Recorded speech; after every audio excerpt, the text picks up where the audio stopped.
Oh, Greg, I couldn't be more excited for this episode. I find it to be a tremendous coincidence that when we interviewed Alex Bullen on episode 99, he did the tarot reading for us. I name dropped Lon Milo Duquette because I was reading his book, Understanding the Aleister Crowley Thoth Deck, and it's so rich and in depth. And just from hearing that, synchronistically, his people contacted the show and wanted to be on. And so I'm psyched to be able to be part of this one as well.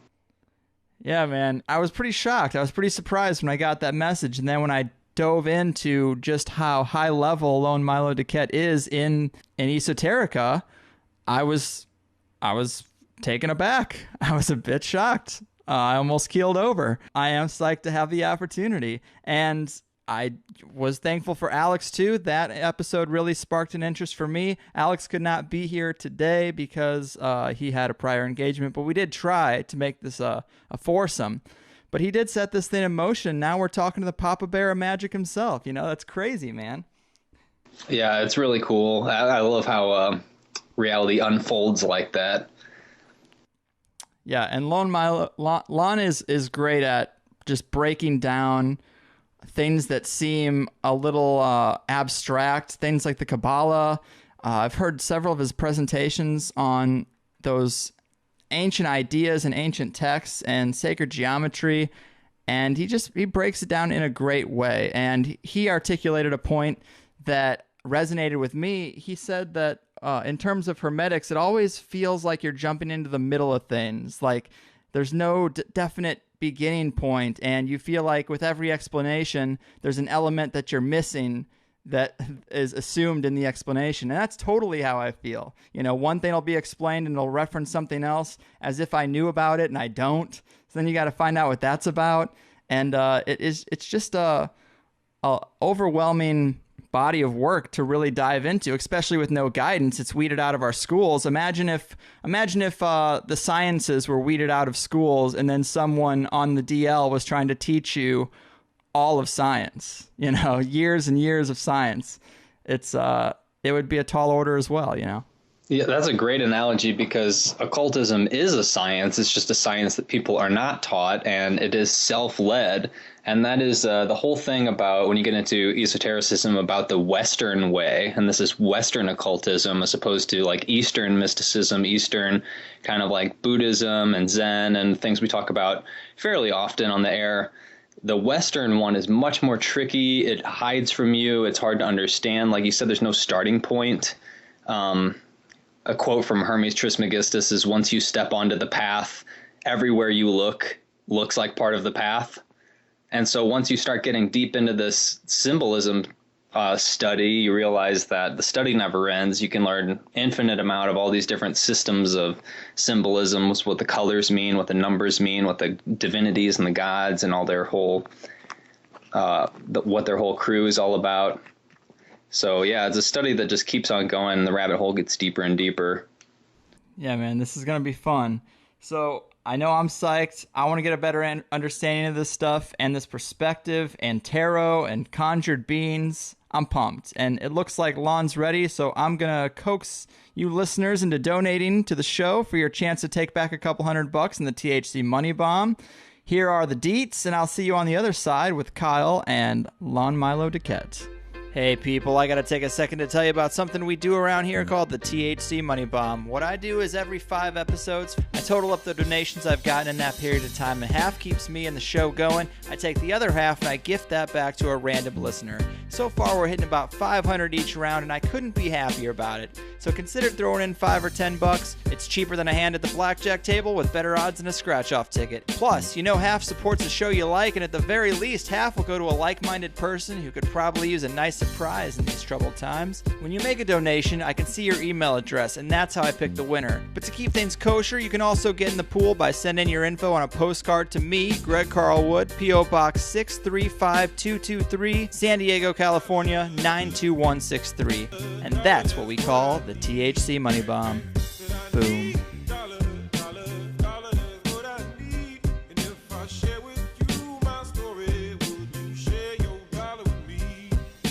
Ladies and gentlemen, boys and girls, I hope you have your seatbelts fastened and your tray tables in the upright position, because today we're going to take a wild trip deep into the esoteric and the occult.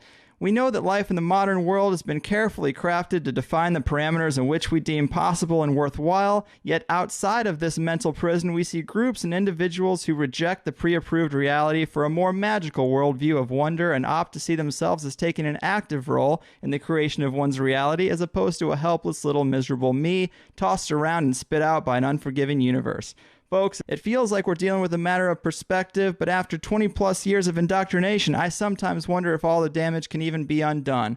If there ever was an opportunity to try people, this would be the day to seize it. Today's guest is Lon Milo Duquette, a flower child of the 60s who has navigated the weird waters of the occult, magic, and human consciousness for decades through channels of several secret societies, the Hermetic texts, and of course, the world of Aleister Crowley.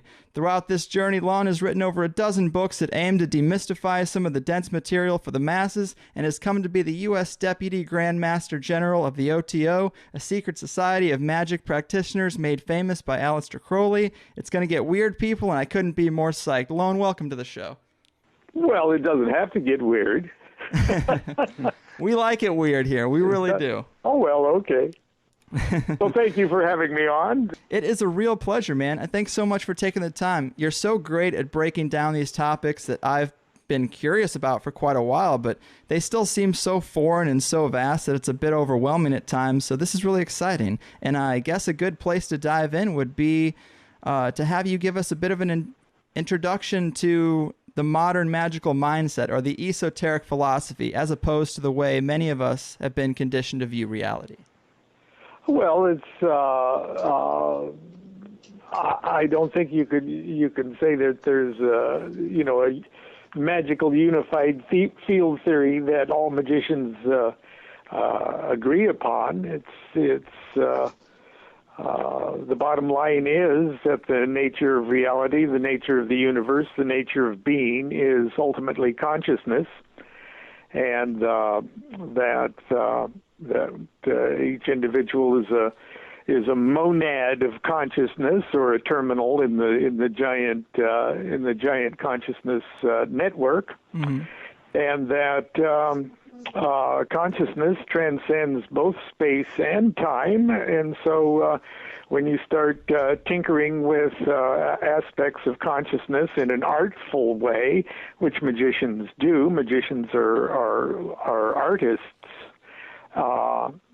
And artists are magicians, for that matter. When you start tinkering with consciousness in that way, hopefully the biggest magic that you can do is to expand your own consciousness to include greater and greater portions of that great consciousness, until you gain what they have called in the East for 1,000,000 years, enlightenment. Well, that's what a magician is supposed to be up to. Everything else is just farting around. That's funny. I mean, it's funny that you bring that up, because... Oh, can I say that? Yeah. Did I? Are you going to have to bleep fart out? No. I didn't mean... Oh, no, okay. We can say anything. You can say any words. This is a totally uncensored show, but it is just funny. Okay. It's funny to hear someone at your level equate it to that, because as I've been looking into this magic stuff, there does seem to be a coalescing of Eastern philosophies, of Zen philosophies. Like in the end, they all seem to be trying to get at the same kind of thing. Would you say that's accurate, or am I way off base? Oh, sure, yeah. And well, when I started out, of course, I started out in the '60s, and I was just really happy to be an aspiring musician and songwriter, and I came in contact with psychedelics. I'll confess, LSD was my introduction to the world of higher consciousness, and not that I am advising everybody to take that route, but for me, I needed sort of shock therapy to snap me out of my very limited consciousness worldview. And I thought that Eastern mysticism was going to be the way to go for me, because that's what was going on culturally around me with, the Beatles and the Maharishi.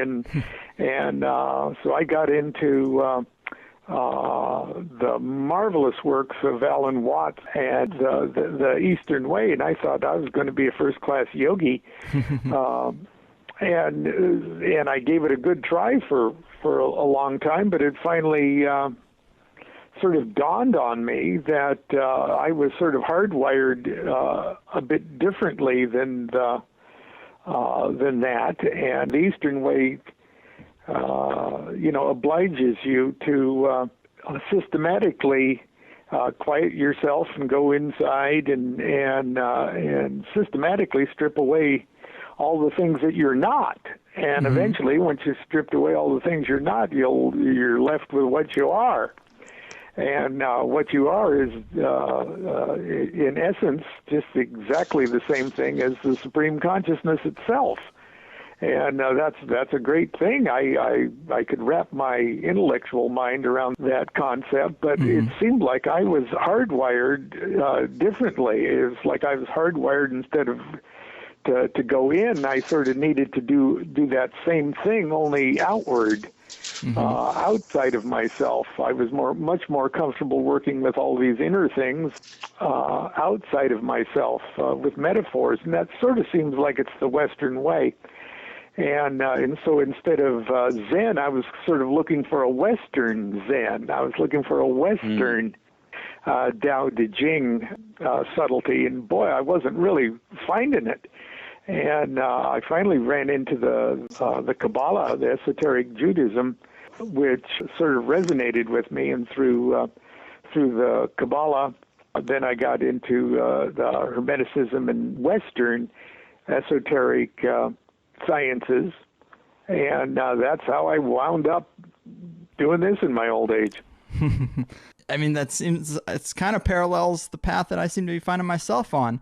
But both Magik and the Zen philosophy, they talk about one's life path. They talk about purpose. And a phrase I hear tossed around a lot within the magician's worldview is "do what thou wilt," which I now know is the primary law of the OTO. And I've heard you say that this law is not to be interpreted as a license to indulge every passing whim, but rather as a mandate to discover one's true will and accomplish it. And that sounds super fascinating and interesting to me. The idea of a life path is something that I've always liked because it sounds cool, but could you give us any insight into how to reveal one's true purpose? I'm sure some of us wonder if we have one at all. Well, I'm trying to live from microsecond to microsecond, just doing the only thing that is there for me to do. Everybody is different, and everybody's universe is different. That's what's so hard to discuss. Yeah.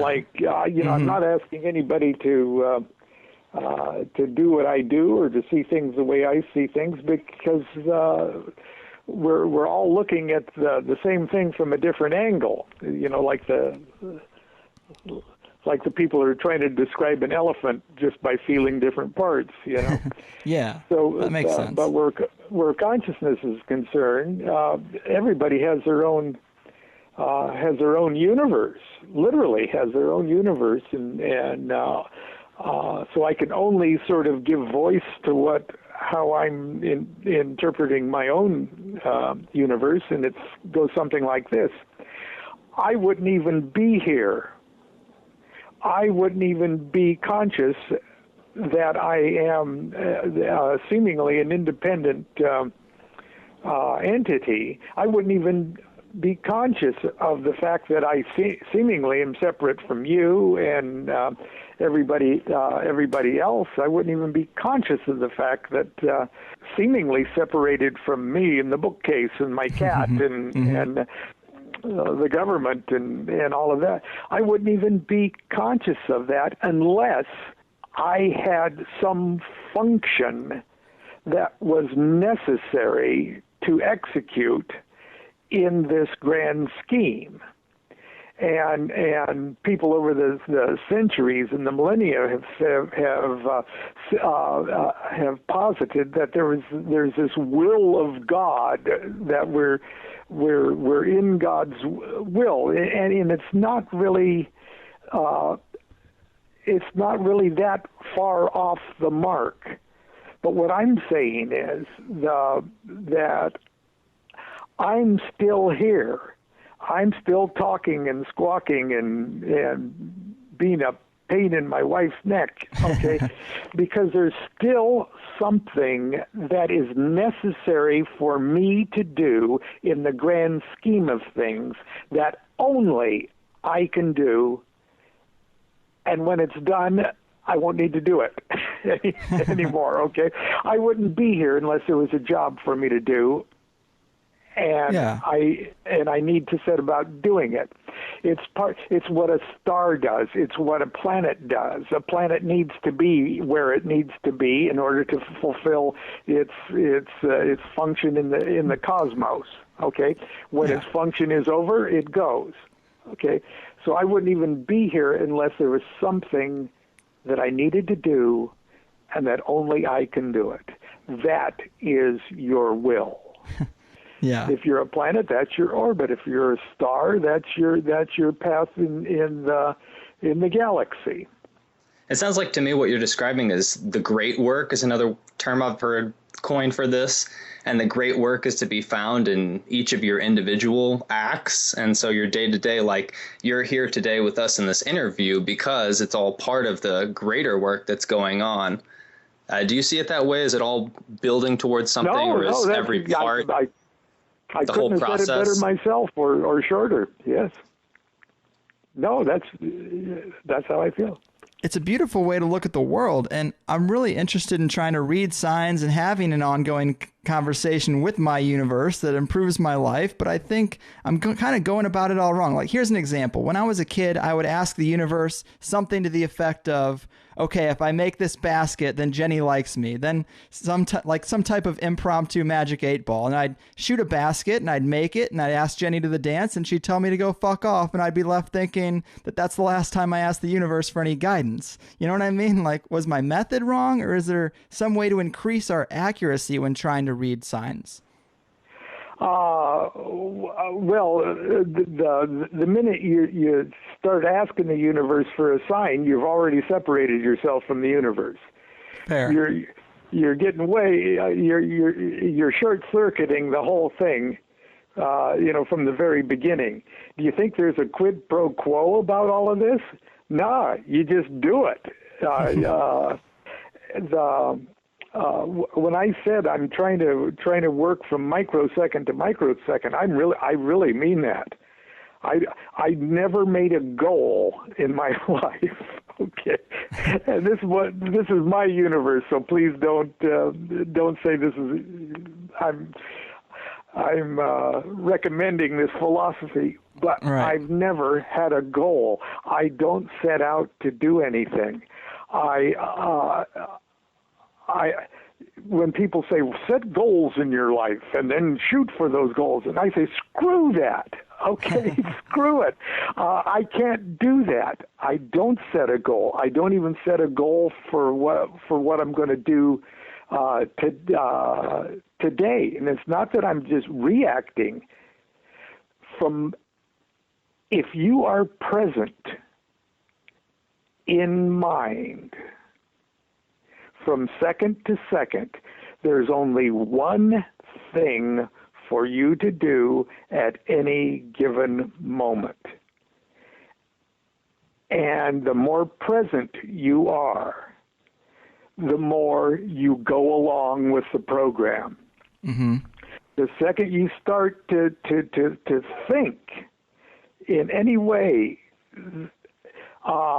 more than that one thing that's in front of your nose to do, you're already walking on quicksand, because there's always a factor infinite and unknown.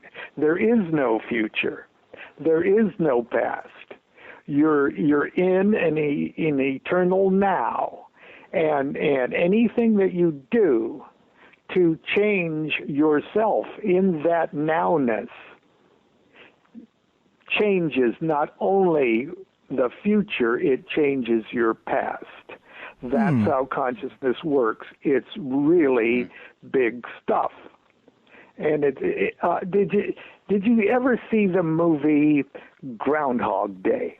Yes, absolutely. It's one of my favorite movies of all time. It's just a fun movie, number one. But besides that, they illustrate something that I actually, my worldview of consciousness actually, it's in harmony with it.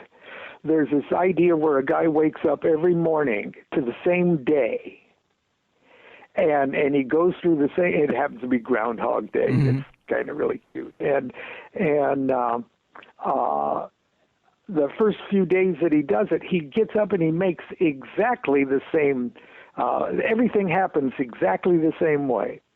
And he makes the same mistakes. He steps in a puddle. He meets a guy that is an irritating guy. He does the same thing, and finally he catches on that if he changes himself, he can more easily pass through his day. Yeah. He knows that if he changes himself, he can avoid stepping in that puddle. And after a while, he really discovers that he can go to a piano teacher and say, "Can I take a lesson?" And he can go back day after day, week after week to the same day, and he's better every time. Okay. Yeah. So even though the piano teacher is seeing him for the first time, he's going in with a year's worth of piano practice under his belt, you know. And pretty soon he masters himself. Pretty soon he is master of his environment, and he passes through his life as an enlightened being.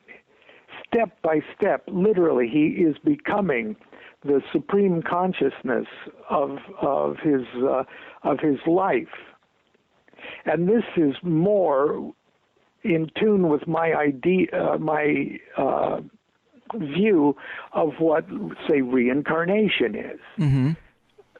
Of the nature of time. Physicists will tell you there is no time as we know it. Okay, that just flat out, it doesn't exist. And we're trying to wrap our meat brains around a great universe where this idea of space and time that seems to dominate absolutely everything in our consciousness doesn't even exist. So I wrote a song. It's called "I Once Was the Hero of Megiddo," and it's sort of a goofy little reincarnation song. But the idea is that you keep on returning until you get it right.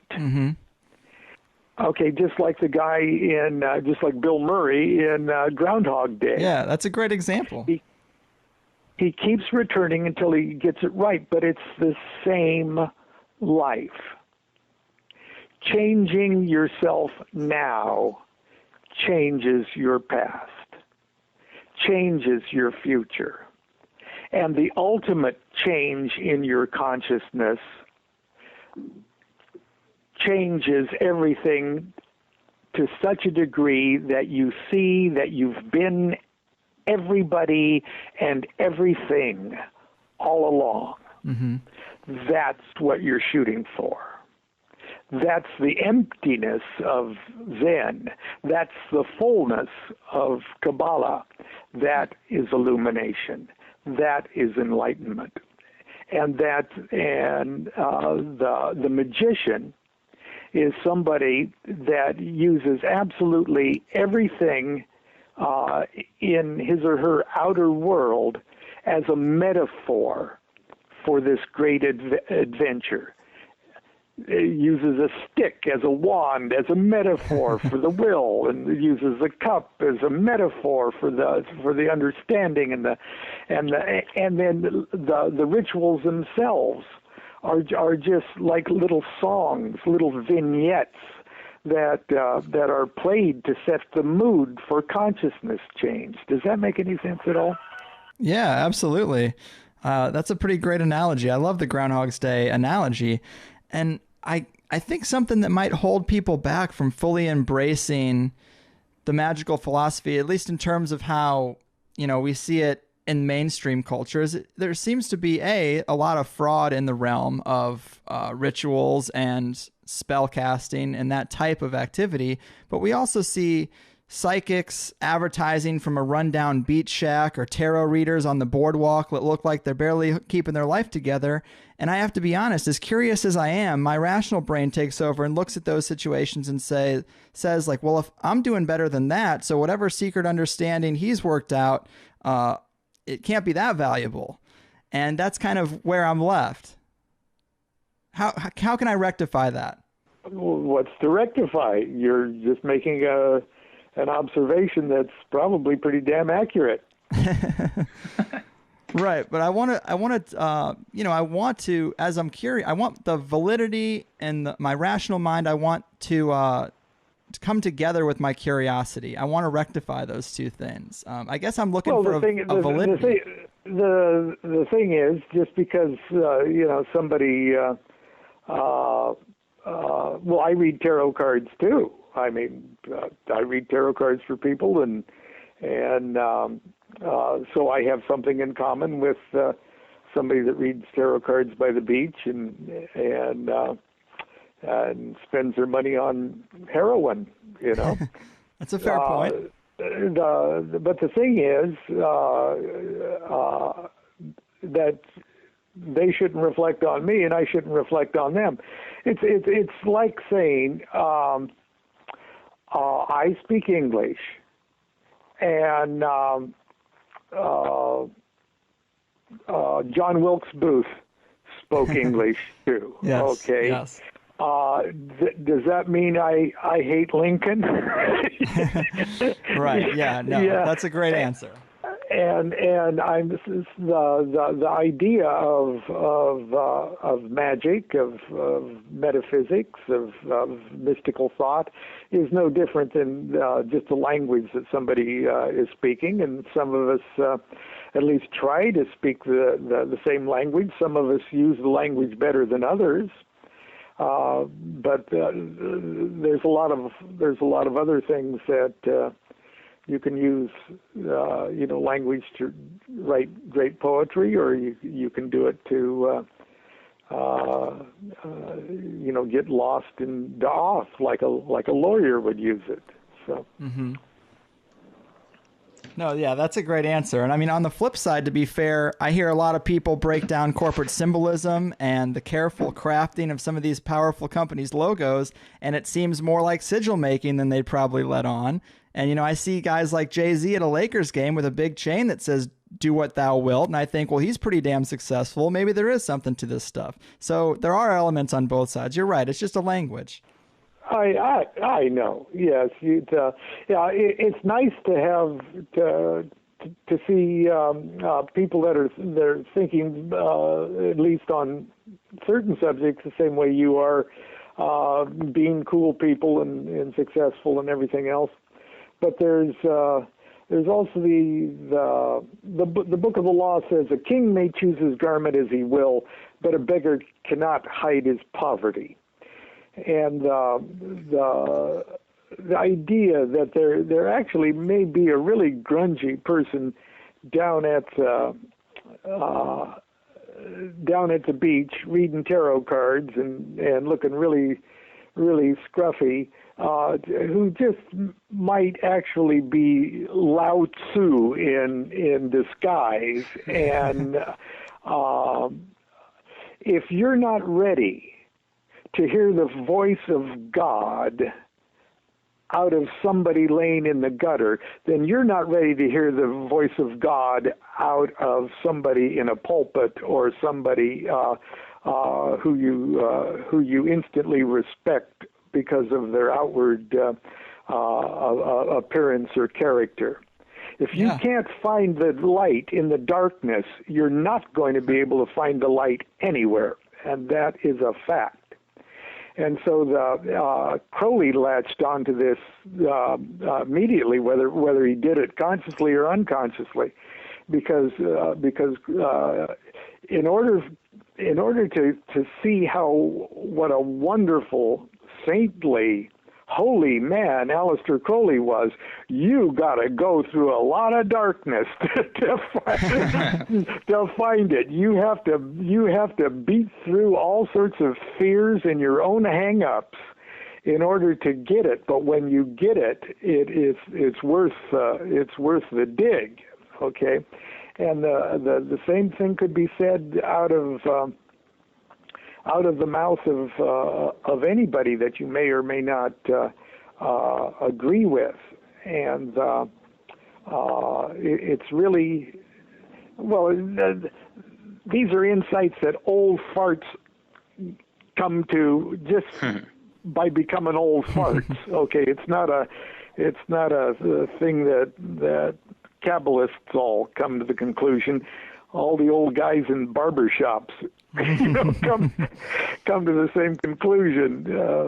Well, I like that. I like how you suggest that you never know where the truth is going to come from. You never know what source it's going to come from. And in that sense, it's always coming. The best means that you get the truth from is just a metaphor anyways. It's an allusion to the truth. You can't actually express the truth. So for you to hear the truth, it has to come through a vessel of some bum reading tarot on the street. He might be the most enlightened thing you hear all day. It might come from a stranger. And so they say these occult things like, for those who have ears to hear. Well, really, it's instead of what we talked about earlier, how you ask the universe, hey, give me proof. And the universe doesn't give you proof instantly because it's not a quid pro quo like that. But instead, the way it works is if you have the ears to hear, if you're receptive, that the message may come from any Joe Schmo, may come from an unexpected place. Right. Oh, and in Zen, they talk about it always comes from the unexpected place. It really does. And when you ask the universe to tell you the truth, I'm sorry, the universe tells you the truth instantly. You're just not seeing it. Okay. Yeah.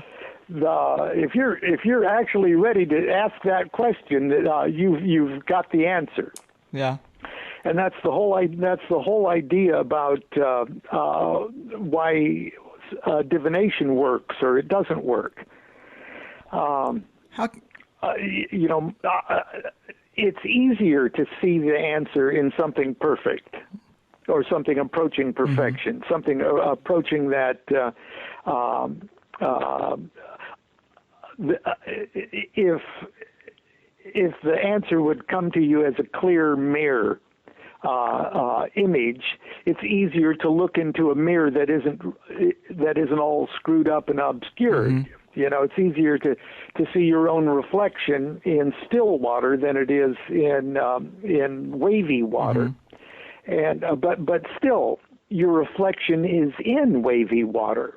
It's just harder for you to put the image together in your brain. Same thing with perfection. I did a class on divination a few years ago.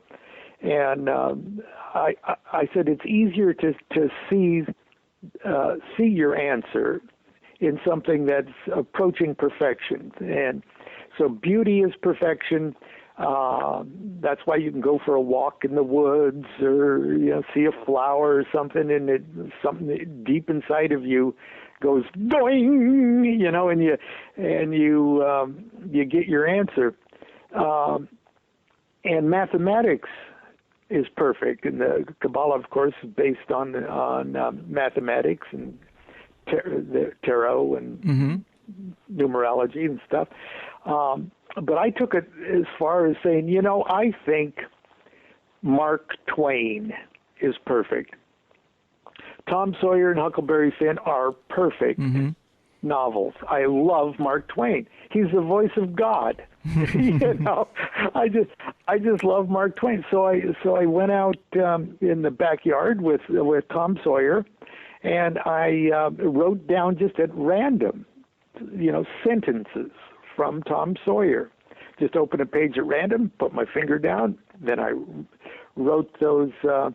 I wrote about 88, I guess, little quotations from Tom Sawyer, and then I went back in the house and typed them all in on the computer on an Excel spreadsheet, and I made cards, printed it out on cardstock and made 88 cards. And then I shuffled those cards, and I laid them out in a grid, 36 of them out in a grid, 6 by 6, and I used 2 dice.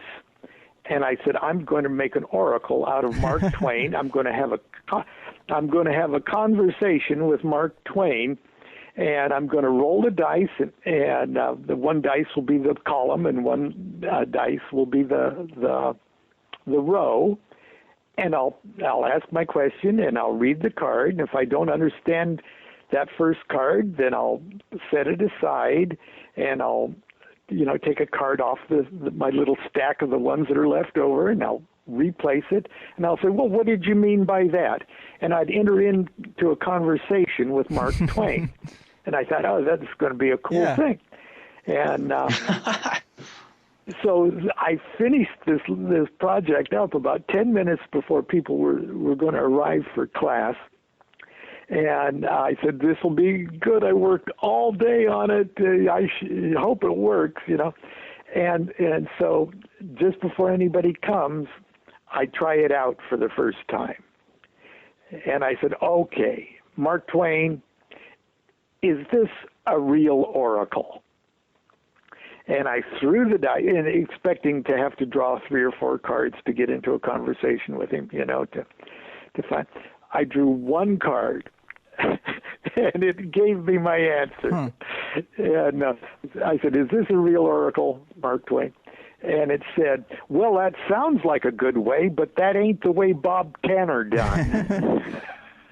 It's funny. I mean, I love that kind of stuff. I've heard you also talk about doing TV mancy, where you put the TV on mute and you just scroll through channels and ask a question and pop it on and see what the answer is. And I love that kind of thinking and that kind of activity, but I guess I have a hard time extracting some real knowledge from that. Is there a way we can better receive the messages or better know exactly what we're looking for? Yes. What would that be? Stay in the moment?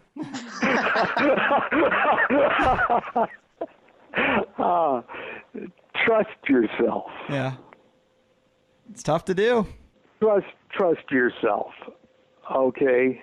Can you imagine how much you evolve when you trust yourself? Can you imagine how much you grow up? Can you imagine how much your mind expands? Can you see how much more you wake up when you trust yourself? Yeah, in the earliest Hindu or the earliest Buddhist texts written in Pali, they talk about trust or faith kind of being interchangeable as one of the fundamental. That is like one of the fundamental things you must achieve is having this faith or trust in the universe that it's whatever is going to happen is what has to happen. Right. There's it's mostly to throw it back in your own lap. The idea of trusting yourself is it's the first and last step of taking responsibility for your own will. Okay, everybody makes mistakes. We make mistakes all the time. As a matter of fact, as long as we're bouncing around in this dimension, every move we make, every thought we make is at the same instant, simultaneously a mistake and the correct thing to do. Simultaneously. There's nothing that you're doing that isn't a mistake and the right thing at the same time. It's interesting stuff. That's the nature of duality. Mm-hmm. And you got to get to a place where you transcend the nature of duality, and you start by trusting yourself. There's a goofy, funny little movie called something like the Best Marigold Hotel or something like it. It's a show about old English retirees going to India to retire. But there's a saying that the kid in the movie keeps saying. He says, all will be well in the end. If things aren't well, that means it is not yet the end. Okay. That's funny. It's really kind of cute. But as long as we're tied to the concept of a duality, that there's a difference between what you're beholding and yourself. Mm-hmm. As long as there's that separation exists, you're locked. You're in prison. You're literally in prison. And it holds true not only from a psychological point of view. It's true from a quantum physics point of view. And this idea, and you really run across it with Magik, because people. I've been on, George Noory. I go on the George Noory show. Coast to coast. Quite a lot. Yeah. And he's really, really a nice guy. And smart as a whip. And he's really, really a brilliant man. But he has to ask me questions kind of from the point of view of a lot of his listeners. And a lot of his listeners are still heavy into the idea that there's anthropomorphic kind of God and there's an anthropomorphic kind of devil, and that what I'm into is the dark side, and I'm a Satanist and a black magician, and what's the difference between black magic and white magic, and so I run into this a lot. The thing is that if the magician's archetype is this guy named Solomon, King Solomon. Okay, magicians, that's our mythological archetype. Solomon, even though everybody takes credit for Solomon, the Jews take credit for him, the Muslims take credit for him, the Christians like King Solomon. But the thing is, King Solomon did something that none of them do. He entered into the presence of God in order to figure out how to do what his will was, and his will was to build that temple, this mythological temple. And so, but instead of doing little tiny acts of magic to do it, before he went to the little magical building contractors or the little magical artisans and stuff, he first entered into the presence of God. He raised his consciousness to the supreme consciousness, and then the supreme consciousness said, okay, and here's how to execute that. And the supreme consciousness then gave him the keys to how he could whip up, control, direct even the evil forces of the universe and put them to work for constructive ends. In other words, God, as we think of God, told him how to get demons to help him build the house of God. Yeah. Now there's not a disconnect there, okay? But what it's telling us is the divine presence that he entered in was much bigger than what most of us think about as the God who is good. If your God is so small that it can have an opposite, if your God is so small that there's room in the rest of the universe for an evil devil to oppose it, then your God is not big enough. Yeah, that's brilliant, man. That rings true. That resonates.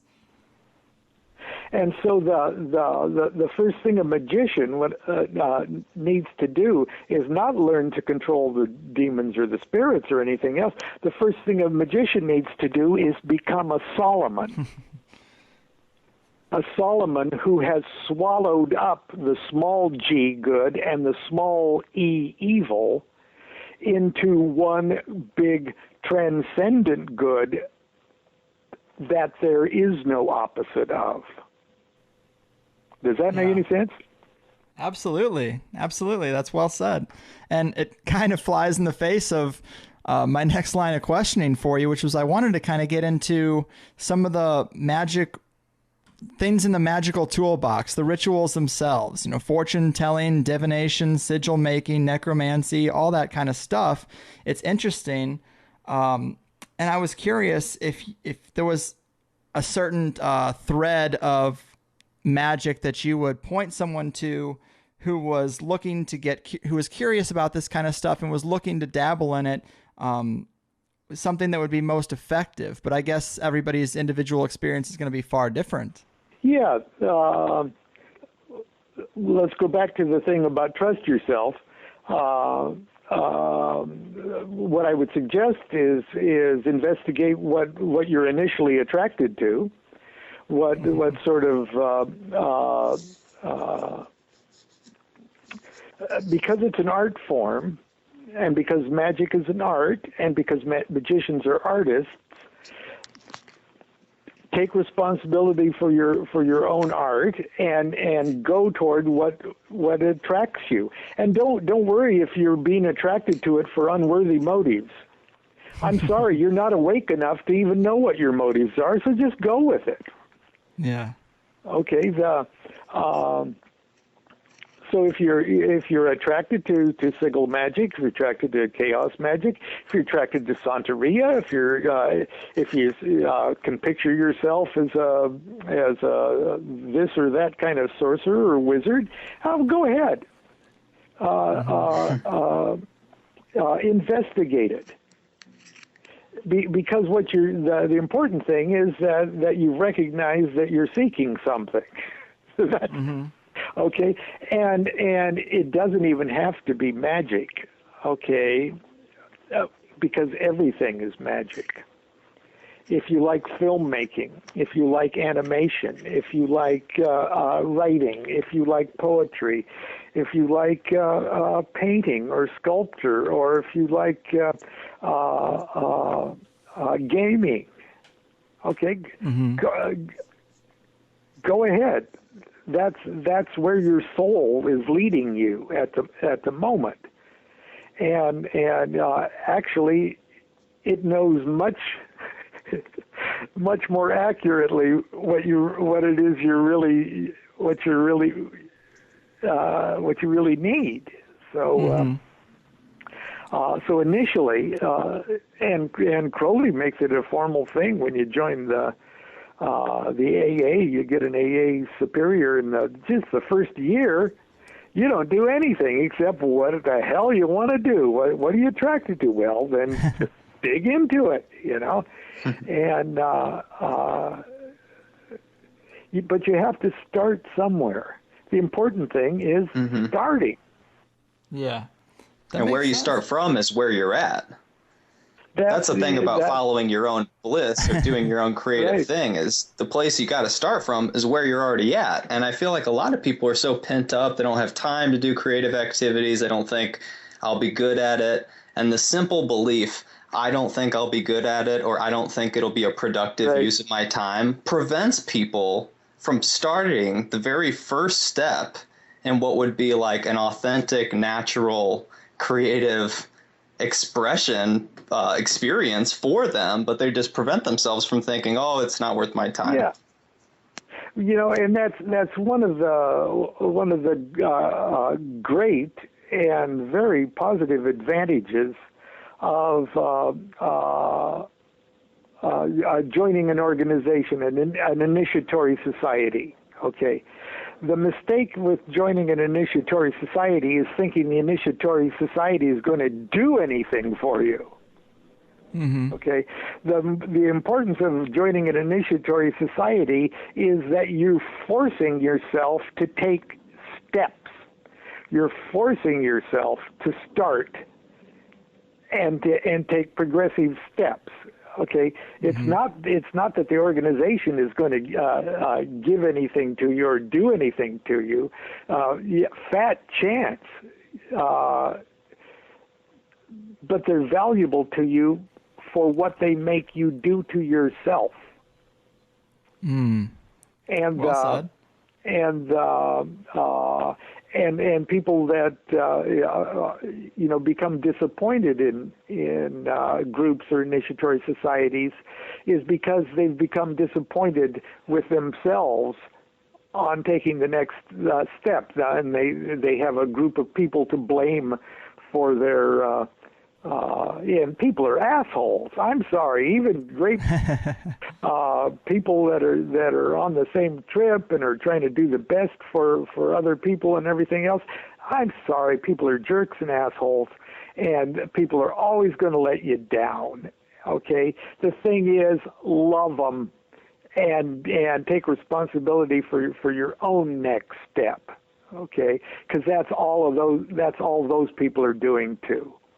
And so don't project omniscience or adeptship on other people. They might be more knowledgeable than you. They might be more advanced on certain levels and everything else. But they're still people, and people are still jerks and assholes. And so. Well said, man. And you mentioned Crowley a bit ago, and I know that you've looked into his work immensely, probably more than anyone. You've written about him a lot. How do you feel? What do you think he would feel about the current state of magic in the world? I really don't know. He'd get a kick out of certain things, okay, because he was human, and I think there was a certain amount of disappointment in his life that he didn't receive greater acknowledgement for his brilliance while he was alive, and I think he'd be very encouraged about how his expression for spiritual evolution is now gaining comparable attention as, say, the work of Gurdjieff or the work of Blavatsky. So on a personal level of gratification, I think he would be very, very pleased. There's a conference going on in Jerusalem, or has just finished, Theosophy, co-sponsored event, and they're discussing Crowley, Gurdjieff, and Blavatsky. It's the same international symposium. He would just love that. Okay. Yeah, who wouldn't? Well, his reach, I mean, his political and every other influence is so unbelievable. I mean, if people aren't devout researchers, they may not know that Winston Churchill's V during World War II came from Crowley, or that his drawing of Lamb, the entity that he channeled, is the quintessential drawing of a small gray alien. And right. This show is all about, UFOs, aliens. Well, that was so unbelievably influenced by Crowley. And I think there is more of a recognition now than when he was alive. But I just think it's so cool how he has all these like secret connections and influences. And Jack Parsons was a follower of him as well. Yeah. Yeah.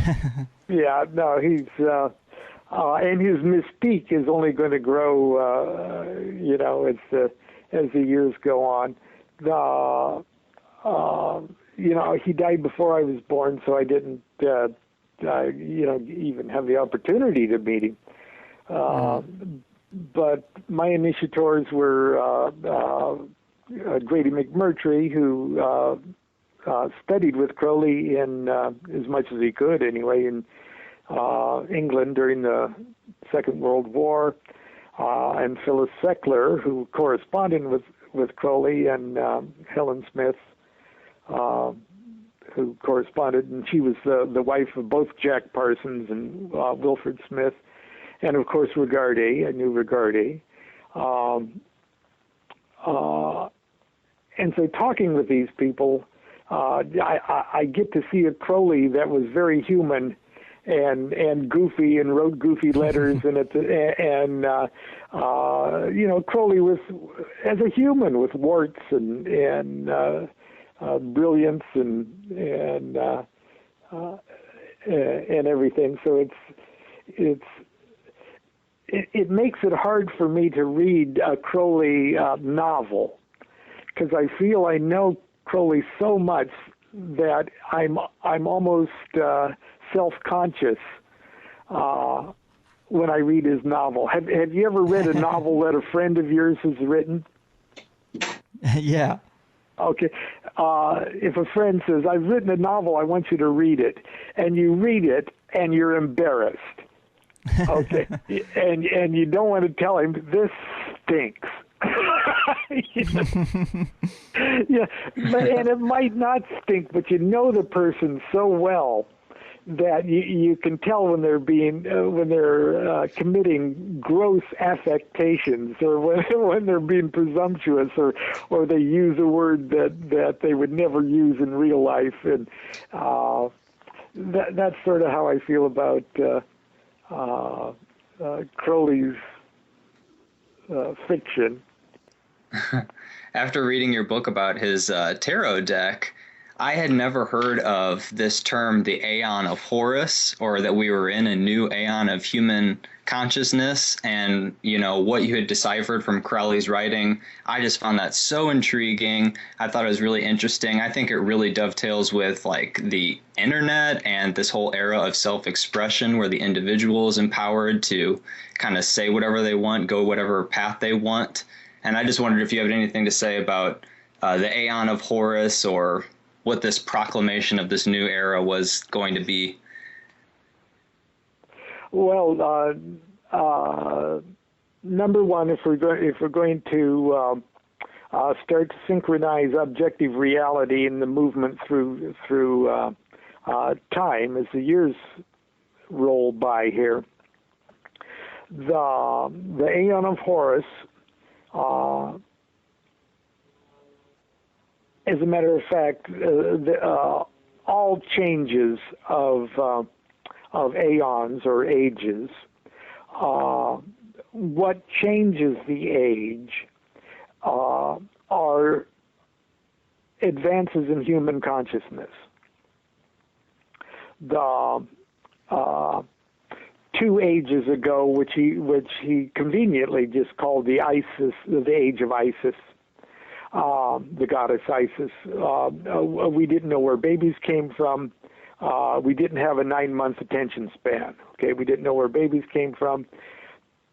We saw everything in terms of just getting nourishment. We just thought all day long about filling our bellies, and that's more or less it. And God was a woman, because babies just popped out of a woman just miraculously, and she just took a baby and just plugged it right into her breast and just fed it, just like the earth feeds us, So that was where our consciousness was. Our goddess was a woman, and the earth, woman, earth, and she of course is connected to the moon because of her menstruation cycles, and she swells up for 9 of those cycles, and then pop, out of blood and water comes another little baby, and she just plugs it right in her tit, and there she goes. And that's miraculous. Okay, that's big magic. Okay, then we figure out that there's the earth and the sun is a partnership. we become conscious that in order for the earth to bring forth all of these plants and shit like this, that the sun's got to shine for longer periods of the day, and it made us conscious of the sun going up and down, and it made us conscious of the lengthening of the days as we moved into spring and summer, and the shortening of the days as we moved out, and so that was the beginning of the age of Osiris. It was a little advance in human consciousness. We figured out where babies came from about the same time that we figured out that we need sunlight for the plants to grow. Does that make sense? And yeah. So the whole magical formula of humanity had changed. And that set up a new crisis for a few thousand years because we were afraid the sun was dying every day. Okay, we knew the sun died, and we were pretty confident it was going to come up, but there was no guarantee, and so we have a church being formed that said, look, just pay us some money every day, and we'll make sure the sun comes up in the morning. That's more or less what they're saying. And but now we know the sun stays on all the time. And when it finally sunk into humanity that the sun's shining all the time, that expanded human consciousness, and that changed the age. Does that make sense? It does. Okay. And so the entire magical formula is the son of Osiris, Horus, takes over. Okay, and now we've got a new magical formula that's based on the fact that the sun stays on all the time. Sun doesn't die every day. We don't die. Sun stays on all the time. We're on all the time. There is no such thing as overcoming death. There is no death. There's only life. We stay on all the time. If we're on right now, I'm sorry, you've always been on, and you're always going to be on. That's just the nature of consciousness, and that's the big aha. And one of the greatest things I see coming out of Crowley's Age of Horus in a geopolitical way that we can actually look at right now is the fact that he said there is going to be such an influx of solar energy upon the Earth that it will change absolutely everything on the planet. Now, can you imagine if we got ourselves completely free of fossil fuel, if we actually turned our attention to the accessing of solar radiation on the planet, how that could absolutely change everything? And Crowley predicted that in about 1936. It's amazing. Yeah, absolutely. And Horus, too, I mean, talk about deities. I feel like this last age was ruled by Jesus, and he's more of like a passive deity, you could say. His philosophy is a little bit more passive, but Horus is quite a different sun god entirely, and Horus the Avenger is there to set things straight. You know what I mean? Like, he goes to the darkness and makes it light. And I know in the Crowley's tarot deck, like the Hanged Man, we actually just had a reading on air where the Hanged Man was pulled to describe the show. But as you say about that card, that's bringing light into the darkness of this age. We've been in kind of an intellectual darkness, especially about the geopolitical truth. We get nothing but nonsense from what we hear on TV. So we need shows like the Higherside Chats to explore the conspiracies. We're bringing light into the darkness. Is this not all the same archetype? Well, yeah. I mean, it's a great card to pull for a show that is whose purpose is to do that.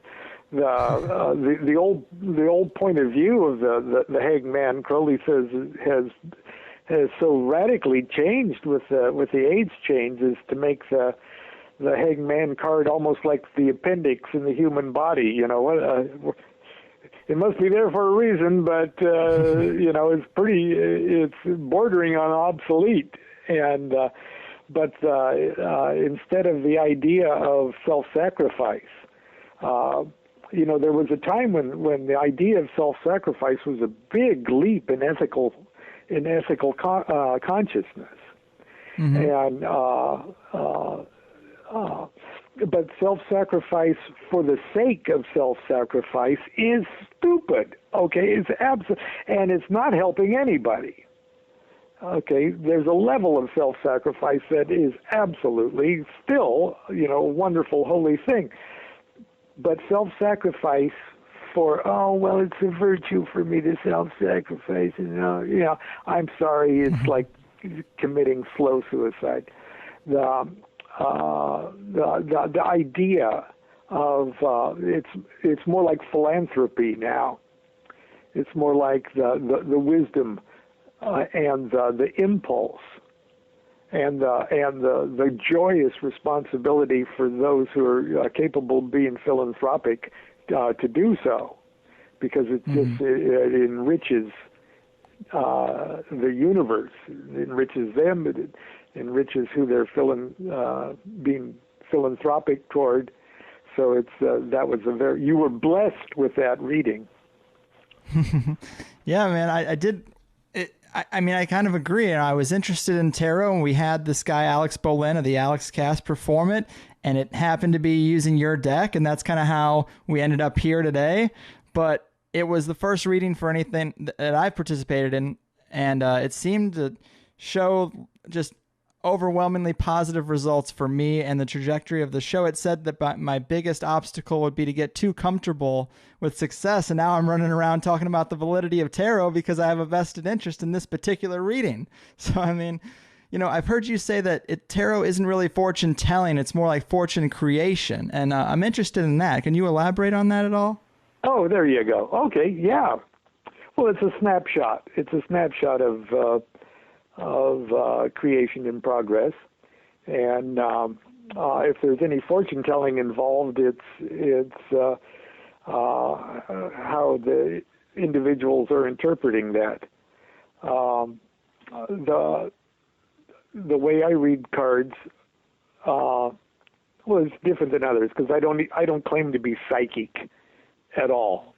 I just want to more or less for the time I'm being paid for, I want to just roll up my sleeves and get as deep into the client's issue as I possibly can. And then together, once I attune myself to the client, then together we look at the cards, and the client's got to find the answer, because he's not going to get it from me. He might get it through me, but he's not going to get it from me. And so in a sense, what we've done is take a little snapshot of the situation in the same way that an astrologer would draw up a natal chart for an event or a birth of something, the creation of something, or the same way that someone consulting the I Ching would take a snapshot of the instant of the question by casting the sticks and generating the hexagram, and the insight has to come through the often very, very flawed and human vehicle of the tarot reader, but mostly from the client themselves. Yeah, that's a good explanation of it. Well, I know I go to one tarot reader is I allow myself one tarot reader, and she's just absolutely unbelievably amazing. And she's a very good astrologer too. I'll embarrass her. It's Janet Barris in Chicago. I don't think she says she's psychic either, but there's more of an element of that in her reading than mine. I don't read the same way that she does, but because the tarot is perfect, because the I Ching is perfect. They're both mathematically perfect. They're both perfect things. If a tarot deck that is in perfect order from 0 to 22, and then the four suits, fire, water, air, and earth, wands, cups, swords, discs, when they're placed in order, just imagine that is the universe as perfectly understood. Mm-hmm. Yeah. The universe right now is perfect. Okay, it's not out of whack. Okay, the reason things seem out of whack is because of our limited powers of perception. And the universe is already operating perfectly. I'm sorry, and not only that, but you and me are already enlightened. I like that. Okay, we're already enlightened. It's all done. Let's celebrate. Well, I like about the tarot that you said it's a complete. And I was just reading in this Carl Jung book called Man and His Symbols, how he's saying that these divisions in symbolism, they're not mere philosophical ideas. These are real. These are the real divisions. These are just the best language that we can use to describe the totality, like the whole map. You got to break it into sections, but you got to understand what's being said. It's also kind of hard to explain it. That's right.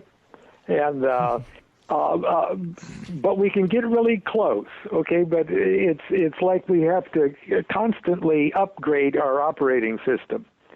And you hear in science fiction of great machines that repair and evolve themselves, you know. But we do. Our brain, more accurately, our mind is in the process of constantly upgrading itself if we would allow it to constantly upgrade itself. And so in order for us to wrap our meat brain around things, we have to exercise it and constantly wrap it around more things to give it to allow it to function, to grow, to evolve. And the idea that when we shuffle a tarot deck, when we shuffle this perfectly ordered universe, we're not changing the nature of the universe at all, but we're seeing, for a time being, our limited, what our limited defective powers of perception are allowing us to see. That's well said.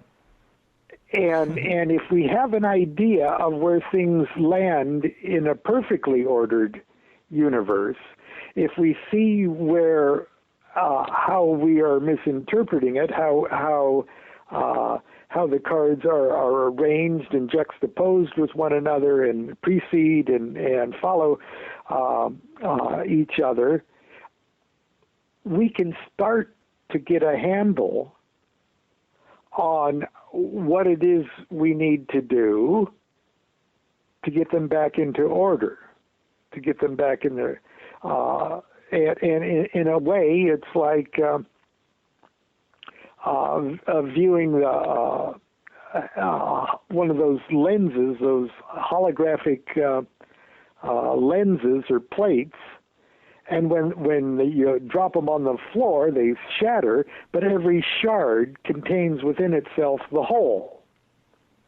And every tarot reading is us trying to approximate perfection from the angle that we're allowed to see with the little shard that we've presented ourselves with. Does that make any sense? Yeah, that's poetic. Well, that's as good as I get before noon.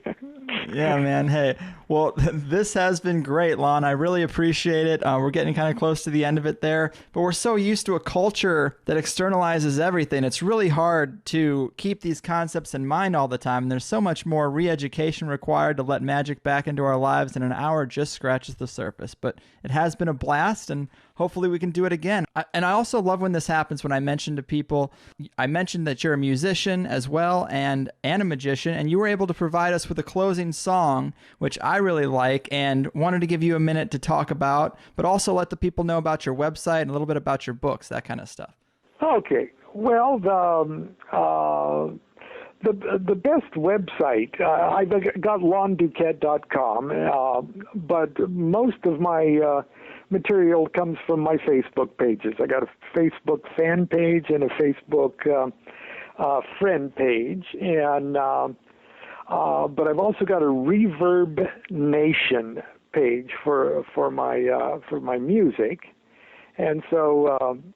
But my books are probably easiest to obtain through either your local occult shop or from Amazon or Barnes and Noble, or my books are available there.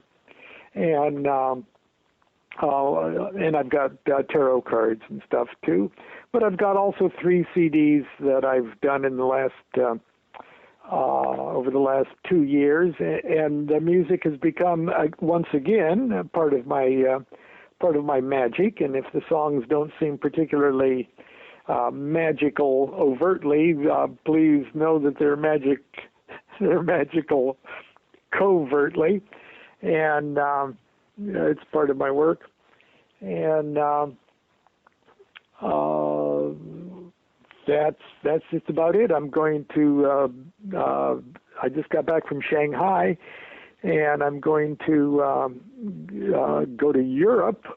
I think 11 cities in 10 countries in May and June, and I'll be speaking on Magik and tarot in the daytime, and at night I've got club dates in all of the places. So. That's what I'm up to right now. If I wanted to leave anybody with anything, Sure. the idea that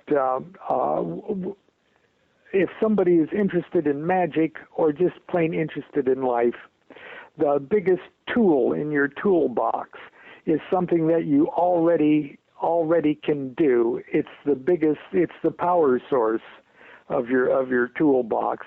And it sounds like a corny thing, but it's love. Okay, love is an energy as real and as tangible as electricity or radioactivity or electromagnetism. It's a real force, and ultimately, your ability to find out who you are and to do what you're here to do is linked directly to your ability to love, to give love, and your ability to receive love with that same intensity. The love ray is an alternating current, and once you get into that flow, you'd be surprised how many doors slam open to your progress and your evolution. So I'll leave you with that bit of wisdom. Well said, man. It's been a great time. I feel lucky to have spent some time with you and extracted a little knowledge into my simple stoner existence. I respect all your work, everything you've done. Is there anything you wanted to say about the closing track? Okay, this song is called "I'm Scared," and it's I read so much, and I'm saddened at how much gun violence there is in the world, and in our country, and I've come to the conclusion that there are so many guns not because people manufacture so many guns or that they're legal, but the problem is that people are scared, and people are armed because they are scared, and the idea that the problem isn't so much the guns, the problem is the fear, and